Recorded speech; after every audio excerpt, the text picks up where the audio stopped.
Okay, so let's really dive into this. Imagine a world where, your Google search results, they actually matter more than your university degree. And where like potential clients are checking you out online before they even ask for a resume. That's the huge shift we're exploring today, the rise of digital credibility, how online authority is becoming the new resume. Mhm. It's really about understanding how this online authority thing is becoming, well, maybe one of the most valuable assets you can have professionally, often misunderstood too. And it feels incredibly timely, right? Because with AI automating more work and, traditional resumes maybe losing some punch in certain fields like creative stuff, freelance, entrepreneurship, your digital reputation isn't just a bonus anymore. It's becoming like your core identity currency. It really is the new baseline for trust. Yeah, and what's really fascinating here, I think, is how people, individuals, sure, but also professionals, entrepreneurs, they're consciously, intentionally building this online authority.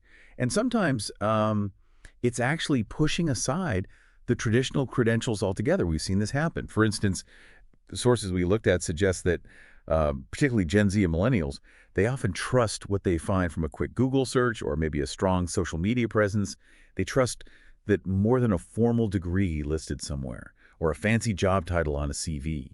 This isn't just, accidentally having a good online profile. It's often really strategic, something we're calling authority stacking. Authority stacking. Okay, that sounds powerful. Tell me more about that. What does that actually involve? It's more than just like posting occasionally, right? Well, absolutely. Yeah, stacking is the key word. It's not just random content. It's about creating this coherent, consistent picture of expertise, like a 360-degree view across different platforms. So think about it. Someone might get featured in an industry publication, then they go on relevant podcasts. They consistently share genuinely valuable insights on LinkedIn. And this is crucial. They use smart SEO, maybe on their own website. So when someone searches for solutions to a problem they solve, they pop up. It's the synergy, you see. We saw one case study, a B2B consultant. By consistently publishing deep analyses of specific industry pain points, they became the #1 search result for key terms related to those problems. And that directly drove inbound leads. Leads that, frankly, a traditional resume just couldn't pull in. It allowed them to build a, well, 6 or even 7-figure career. Their online presence was their business development engine, essentially, not their resume. Wow. That really drives home how this identity currency actually functions. So your digital self is becoming the benchmark for who you are professionally and what you're worth in the market. But okay, there's always a flip side, isn't there? As this whole landscape shifts, what are the maybe complexities, the dangers even? That's a really critical point because, yeah, with this rise in importance, we're seeing a huge boom in services designed to, well, engineer online authority. There's this whole growing industry now where reputation management firms, AI tools churning out authority content, even things called credibility as a service. Hmm.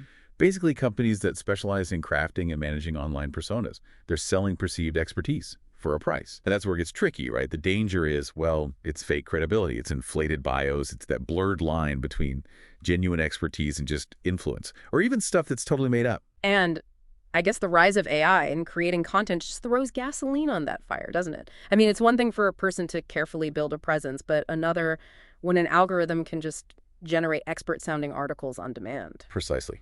AI can now produce incredibly convincing authority content Yeah.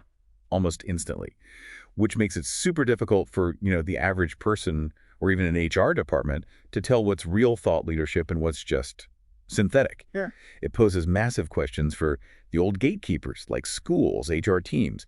How do you actually verify expertise now? How do you vet someone's digital resume when parts of it might be AI generated or, professionally manufactured? It demands a whole new level of critical thinking. So connecting this to the bigger picture then, this isn't just about branding yourself online anymore, is it? No, it's more fundamental. It's really reshaping how we establish professional trust and how we determine value. In this kind of environment, knowledge itself is maybe most valuable when it's understood, applied, and importantly, critically assessed. Critical thinking becomes paramount. So wrapping this up, what does all this mean for you listening right now? As your digital reputation increasingly becomes your identity currency, maybe here's a thought to chew on.